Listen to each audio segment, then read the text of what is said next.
உங்களை சுற்றிலும் நிறைய எதிர்ப்புகள் இருந்து கொண்டு இருக்கிறதோ, உங்களுடைய உயர்வை விரும்பாத அநேகர் ஒருவேளை உங்களை சுற்றி இருக்கலாம். வேலை ஸ்தலத்தில், ஊழியத்தில், ஒருவேளை உங்கள் குடும்பத்திற்குள்ளாகவே இருக்கலாம். யோசேப்பினுடைய வாழ்க்கையில் இருந்தாங்க, தாவீதுடைய வாழ்க்கையில் இருந்தாங்க. சொந்தமே அவனை எதிர்த்துச்சு.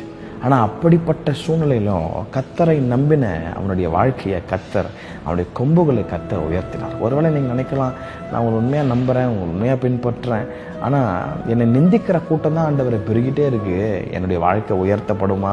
ஒரு பெரிய கேள்விக்குறியோடு பார்த்து கொண்டிருக்கிறீர்களா? ஒரு சத்தியத்தை இந்த காலவெளியில் ஆண்டவர் சொல்ல விரும்புகிறார்.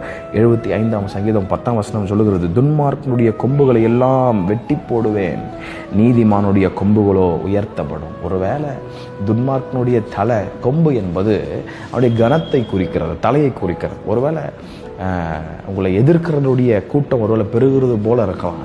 ஆனால் ஒரு நாள் வரும், கர்த்தர் வெளிச்சத்தை அழகாக வெளிச்சத்தில் கொண்டு வருவார். ஆமாம், God never leaves the righteous person. நீதிமான ஒருபோதும் தள்ளாட விட்டார்.